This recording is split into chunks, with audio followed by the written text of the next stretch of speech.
because, well, we can make it longer. A beautiful lady. Yeah, I love you. You smell better than me. You look better than me. I don't smell better than you. Alrighty. Let's see. It's Sunday morning, and what's today's date? Huh? What's today's date? Today's 28th. The 28th of March?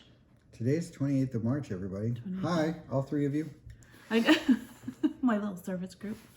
It's 2021, March 28th. Happy Easter. Yeah, it's the day after the memorial. She didn't even remember. I didn't remember. The memorial. It's great. And then we turned on Lloyd, and he had his little drinking. the live memorial. The little thing.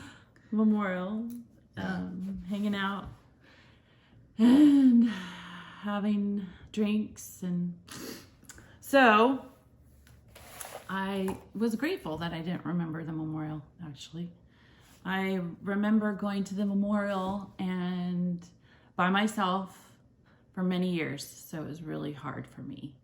Memorials were not easy. It was a very strange, especially the last year was really strange. I sat next to someone who was a partaker of the memorial, and she was afraid to partake. So that was kind of sad. She didn't want people to see her, and she asked me if it would be okay that she sat next to me and partook. And it was a woman, so of course there's a lot that a woman has to go through when she is by herself, and she was by herself. She had been married. She had some children. Who is this? The sister that came over to visit us. Yeah, with her kids. And so I didn't expect that she would have so much anxiousness from it. The emotions that come up when I think of the memorial by myself is what women feel when they are by themselves. And I didn't have that protection, having someone next to me. And it's sad because that's exactly what she experienced, is that she had no protection, and so she had me, and we sat together. And it was me and my girls and this one particular sister. So there's a lot of anxious feelings that I remember when I would go to the memorial without my husband. He had stopped coming to the memorial years before, and there was no convincing him to come to any of the memorials. Honestly, though, throughout the 20 years, there were a handful of times that I did go. I don't remember them. Yeah, I did. But it was really hard listening to the BS, and it just, any event like that for Jehovah's Witnesses, whether it's the memorial or whether it's somebody's funeral, or what they call a memorial for the person, it always turns into a recruitment opportunity for the Watchtower Society. If you like what you heard here today, or if you are interested in a Bible study, then talk to one of the attendants that you see around the center. So it's just always a recruitment opportunity. It's always sales. So, it's sick. Well, and I would like him to come with me, but I wanted whoever I was with would hopefully behave and wouldn't say something derogatory about worldly people, stupid. Because my husband would come, and the one time that he would come to any function, he would sit next to that one brother or sister that would always just rattle on about how the world was so bad, and he'd be drinking up a storm, and it would frustrate me so much because obviously they didn't see that their behavior wasn't encouraging. If I was a witness, I remember when we would get together at gatherings, there would be a whole lot of drinking, and that's fine, but don't judge people when they are finally drinking out in the world, right? The world was always different, but when you would come to gatherings such as the memorial or other gatherings, the people seemed to drink just as much as the people outside. So it wasn't something that, it wasn't something that was encouraging. They would end up talking about how bad the world was and how so-and-so left the truth and how so-and-so didn't get to the memorial, or did you see somebody at the memorial? So gatherings would allow for people to kind of let down their hair and say things that were inappropriate with people who were not Jehovah's Witnesses. And it was always very stressful. So there were times when I was glad he didn't go, because the experience wasn't going to be what, quote, a Christian would behave, or Jehovah's Witness Christian should behave like. So the end, there were no memorials who came with me. And now I think back, I'm very grateful that he stood his ground and he didn't go, because there's so much about a memorial that is so unchristian. For instance, he educated me about Black Mass and how Satanists would get together and then have wine and bread and then pass it so that they would not identify Jesus. They rejected it as a symbol of rejecting Christ. And it's funny that the Watchtower Society does exactly that. They pass the bread and the wine around and reject it for the most part. And it's just kind of odd, because why don't they just put the bread and the wine on the table, and everybody who's going to partake can stand in line and go and partake of the bread and wine? Why do they have to pass it around to everybody? It's exactly like a satanic Black Mass. And I'm sure that you've read articles or seen videos on how the Watchtower Society's memorial is structured like a satanic Black Mass. It's really odd. I'm not I'm not a conspiracy theorist or anything weird like that. I think that so many of the people involved, all the way up to the top, really believe what they're doing. I think there's a handful of them that know it's BS and know that they're fraud, committing fraud against their members. But I think there's so many that are convinced. So, but I just think it's odd that they pass the bread and the wine around instead of just leaving it on the table, and those anointed, who are just a very handful now, not very many in each congregation. In most congregations, probably none, probably just a couple per handful of congregations. Why don't they just leave it on the table and they go and partake, and then they do their talks? But no, they have to pass it around and not take it, even though if you believe the Bible, in the Bible, Jesus said, you must eat and drink as a symbol of my blood, as a symbol of my flesh. If you don't do this, you won't make it into the kingdom of heaven. So Watchtower Society makes sure that their people don't do it. I don't believe in the Bible or anything, but I know what the Bible says, and I know that the Watchtower Society does the opposite of what the Bible says. So it's just odd. It's just weird. It's like they fool people just to see how badly they can fool people. Mark Twain said it's easier to fool somebody than it is to convince them that they've been fooled. And man, that is so true. Yeah, so I had to have an education about the memorial along with the other things that I'm reading about the Bible. I'm grateful that I don't have that chain. I'm not enslaved anymore to the thoughts that come in. That was from a book of history that was very unfair to women, and the sacrifices that are expected of human beings when there is no truth or it's mostly an opinion of what God expects. And that so far he hasn't been specific, and he hasn't ever showed his actual requirements, only by this book that men say come from him. He should be able to put it in writing somewhere up on the sky. So it's gotten a little frustrating for me. I've had a lot of learning to do and relearning to do. So I was grateful that we had a quiet night. We had wanted to do something, but for the memorial together on a video, but we didn't do it, and I'm grateful. We just didn't. I totally forgot about it. So it was nice to just be able to have a quiet night together. And that's the first memorial or second memorial that she's ever missed. Yeah, and then didn't even think about. Right. So that was nice. I did get some, I think I had an anxious night a little bit after I realized the memorial was here. And then of course the moon kind of is a giveaway because there's a full moon. She had an anxious night because we're moving. We're moving to another house, and so we're packing stuff. And she brought out some photo albums. Remember those before we had phones? Photo albums where you'd actually put the actual physical picture. Anyway, she brought out some photo albums, and she was looking at her friends from before she met me, from 30 years ago. A lot of these people I know too, because we knew a lot of the same people before we knew each other.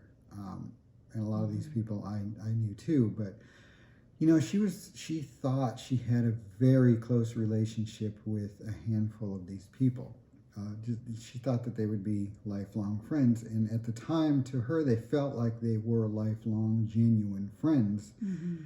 But the second she showed any doubt in the organization and realized that it was BS, they all dropped her like a hot potato. And they had actually been dropping me a long time ago. Before that, a little bit by little, they distanced themselves. Yeah, they distanced themselves from her because of me. Right. And I wasn't loud about my non-belief. Mm-hmm. I still got along with everybody. I mean, like I said, we would actually go to the JW gatherings. You know, one of the congregations the congregation that Ina and I moved into the day after we got married, Ocean View in Huntington Beach, California. I felt that those people were my friends too.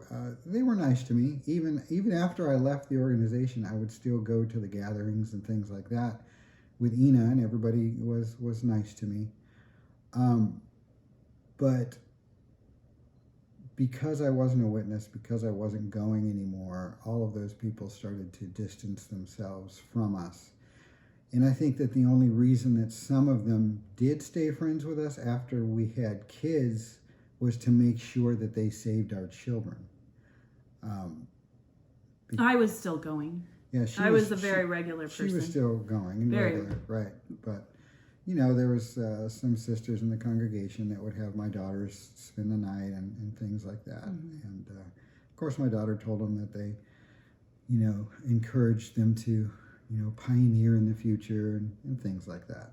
What, pits, little pits, pioneers in training? PIT, that's what they called pioneer in training. The little ones that were regular in field service, and my kids were regular in field service. We would do Hindi, and we would meet the Hindi group. Yes, so we were very active, mm-hmm. my girls and I. Yeah. So I think too, I've been talking to one family member who had left the organization years ago, and she got a lot of grief from it. And when I go back and I start talking to her and start putting the puzzles together, and how she's still ostracized by the family members that are Jehovah's Witnesses, that are her siblings, and we're cousins. So on my father's side, that is just so hard for me to listen to her, and she still has deep pains. So we don't really acknowledge that. I don't ever go into that, but I can hear it, and she definitely knows that I have it still. I mean, because I'm putting all the pieces together, and I can't understand why this happened to our family.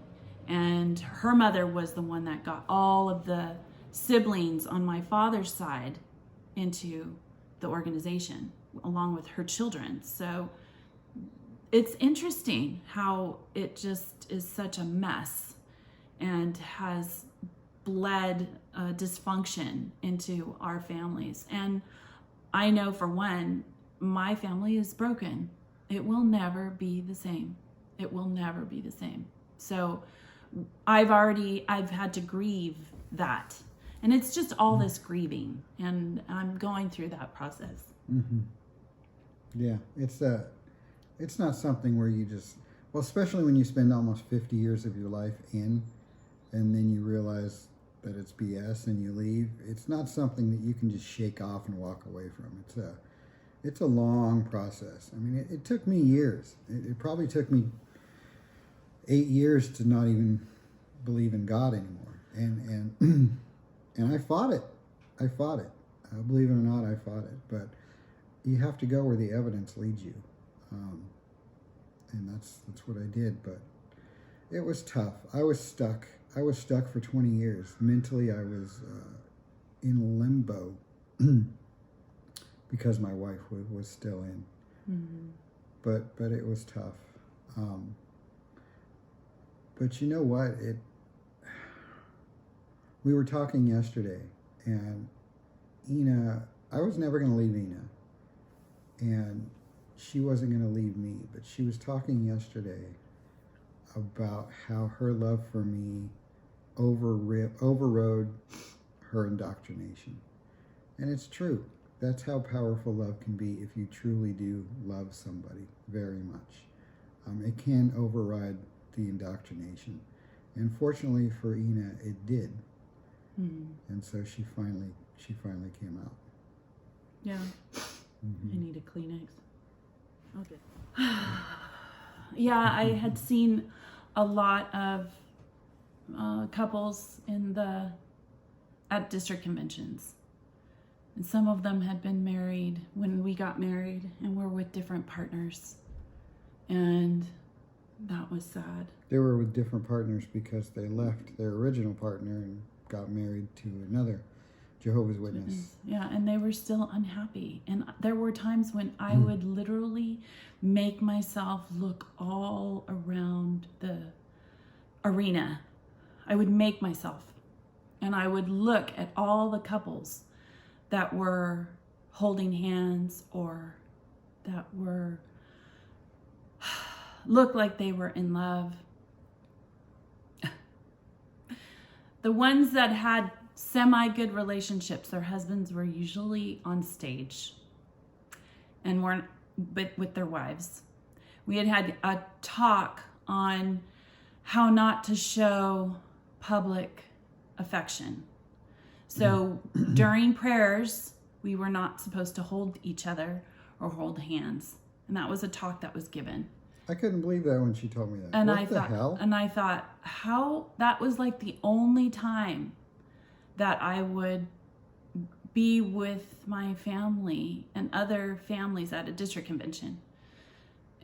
And couples being together with their families. And I saw people still holding hands during the assembly when the prayer was on. I would make myself look up and see who was holding each other. But that was a talk that was given. And I thought, how odd. Why would they even care what would somebody else would be doing when your eyes are closed? You're not supposed to be watching. You're supposed to be, you weren't supposed to be doing what I was doing and looking around at couples and seeing who was holding hands and who wasn't holding hands. And there were couples that would be together that were not working. The husbands were not working. They didn't look like they liked each other. So, and they were on their second or third marriages. It was sad. It was really, really sad. So I think it's just a lot of strange memories that I remember that maybe I pushed back. And looking at old pictures yesterday, talking to family that has not been accepted for being truthful, for being herself, and how it affected our family and their relationships, people who stayed in and who decided to leave the organization. And not to mention family in general is just dysfunctional. My family just happened to be very dysfunctional on both sides of the family, both my father's side and my mother's side, which made it even more weak and easy prey for someone like for the organization of Jehovah's Witnesses. They were easy prey. They were very traumatized individuals, and so they were easy prey for this organization. And I think the realization of all of that is very It's overwhelming. It's overwhelming. This organization is not made up of emotionally stable people. No. And it's just a byproduct of how people are indoctrinated in the first place. You're either born in, but you're born into a family that way maybe a member in the past, before you were born, was convinced to join the organization. And they were probably convinced to join the organization because they were going through a tough time in life. Mm-hmm. And the organization has had articles on basically pouncing on people when they are going through tough times. I know that there's articles about when people lose a loved one. I know that there's been people who have looked through the obituaries and tried to recruit the surviving members of the person who died, writing them letters and saying, would you like to see your loved one again? I mean, this is, if you really sit back and think about these tactics, it's just horrible. It's just horrible. And there's been people who have called them out on it before. But yeah, basically you're saying, hey, you know what? If you join us, you'll be able to see your loved one again. If you don't, you're just going to die forever. So, these are just horrible tactics. These are not loving things. And what Eno was saying earlier, this is supposed to be a loving organization, but then they give you talks about how you're not supposed to show love to the ones you love the most while you're praying or while you're walking around the district convention or whatever. It just doesn't make any sense. It doesn't make any sense. But these are all control tactics, mind control tactics, to make sure that you fall in line with who they want you to be. And who they want you to be is a Watchtower robot. You are not supposed to love anybody more than you love them, more than you love this organization. And they say that you're not supposed to love anybody more than you love Jehovah, but they equate Jehovah and Jehovah's organization, Watchtower Bible Tract Society, as one and the same. So it really is. It's an evil thing. It's an evil thing. I think the memorial, too, is a very traumatizing event, because it's a time when everybody gets together. People that have left the organization are encouraged to come. And it's such a raw place, because you go and you see everyone there and they don't talk to you. And that is not a good situation to be in your mind. And when you face that kind of trauma and you're doing it by yourself, and you have no one to help you and no one to be by your side during that time, it's not a good place to be. And I think that is intentional. So when you go by yourself and you have no one, and you know you're going to be ostracized on purpose so that you can come back in, to be in that very solitary and vulnerable situation is dangerous for your mind. And Whole Body Keeps Score. It's a wonderful book. And it's about the body and the mind and how it reacts to trauma. And the importance of when you've done something. I mean, even murderers have their families behind them that love them and show absolute unconditional love. And that's what helps them to come out of that mindset of hate and anger. And even if they were wrong, parents will still love their children. But when it comes to Jehovah's Witnesses and their children, and they made a minor mistake a human being normally would make, and then to go into that situation where you are seeing family and friends, I'm speaking of the memorial, that your brain, it just doesn't know how to deal with that kind of trauma. And it's hard for an individual to go through that without having family and friends hug them and support them and say, you know what? Whatever you did, we love you anyway. It doesn't matter. It doesn't matter what you've done, because you're human and we love you. and we will always love you. And that's the end of it. And you don't have to feel like you did something wrong. You did something normal. You did something human. And that's not the kind of reaction you're going to get from individuals at the memorial. No, people are trained. People are just trained and brainwashed. It's brainwashing, 100% brainwashing. So it really is. So my encouragement for people who are trying to get over this is, for me and from what I've read in that book, the importance of making sure you're in a really safe place mentally, and that you have someone that you can love. If you wanted to go to the memorial, I don't see why anybody would want to do that. I really don't. Only to see the reactions possibly, but you kind of already know. You've seen my father go through disfellowshipping and what he experienced as an adult man. I don't think I would want to put myself in that situation just to see people do that to me. But I'm not in that safe place yet. I know I'm not in that safe place yet. And in order for you to get over trauma, you kind of have to face it. I get that, but I'm not there yet. And some people it takes a while, and I don't know if I'll ever be in that safe place where I would want to meet or see these people in an arena or in a setting that they've designated, like the memorial or a circuit assembly. I just don't see myself doing that. And I was grateful that my mind didn't remember a memorial. I'm so grateful. No, I'm done. I'm done. I've been done. These people are brainwashed cult members. And I'm not shy in saying that. These people are brainwashed cult members. And I'm not saying they're bad people. I'm saying they're brainwashed cult members.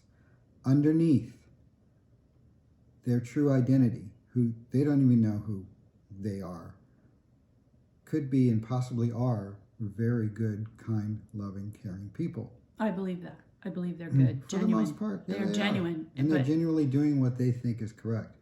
But these people are now brainwashed cult members.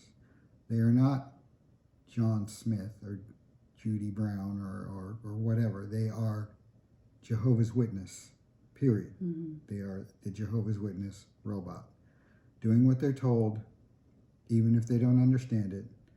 Doing what they're told, even if it doesn't seem reasonable from a human standpoint, quote unquote. Right? These are brainwashed cult members, and I'm done. Mm-hmm. And if these people want to come out, if any of our friends are maybe watching this at any point in time, I don't know. We only have about 100 people that watch us max. Maybe they'll get more. I don't care. But if any of these people want to come out and contact us, they have our Facebook, they have whatever. They can contact us. They can say, hey, you guys might be right. We're here. We're here. Right, and open. And open, so, right? And you're, I think, too, as an ex-Jehovah's Witness, you come out with a lot of different ideas about the world. And Germ had mentioned something. I don't watch a lot. I don't. I watch from time to time Lloyd. I think it's... Germ has a channel called Mentally Diseased. And I was thinking, it's Jehovah has sent me to you. I was Jay the comedian. You know, it's Jehovah that brought me to see that particular video. But Germ had said something so funny. He said, we're not, Jehovah's Witnesses, they're just not that bright. They're just not that bright. And it's true, because we're not educated. And so education makes such a difference. And everything that a Jehovah's Witness does is based on emotion. And literature that is only given to us by them. Yeah. So you don't get any other kind of literature, because we're not supposed to read books. You can't read anything else because it comes from Satan's system, right? So. And anything could be apostate literature at that point. Anything. I mean, it could just be a regular book, but if it doesn't have the stamp of approval by the 8 men that are the bosses up in Bethel, then no, you don't get an opportunity to read that information. So it's sad. Yeah, very sad. So anyway. We had a nice quiet night. We have been packing away and we're tired, but I think, like Jason said, for people who are local and who know who I am, which I know people do, and they see me, I see them and their reactions. It's very interesting. They know who I am. So I'm grateful. I'm grateful that I'm not stoned or shot outside of a city because I disagree with Jehovah's Witnesses and their behavior towards children and how they've hidden things for so long when it comes to child molesting. And changes have to be made, because when you're sitting in a memorial with, they had Zoom meetings this time, but when you're finally with a bunch of Jehovah's Witnesses, you don't know who you're sitting next to, if they're a perpetrator, if they've molested children, if they've molested children in their families, generation after generation, because I've seen those brothers and they've never been to prison, and I know who they molested. So, and it's been generational abuse. And it's the children that suffer because they don't want to be Jehovah's Witnesses anymore. And that is wrong. And I don't accept that, and I won't. And I'm grateful that people know that. I'm grateful they know why I'm doing this.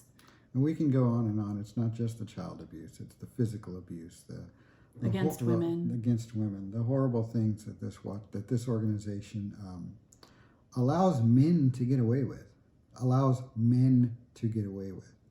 It's a very misogynistic organization.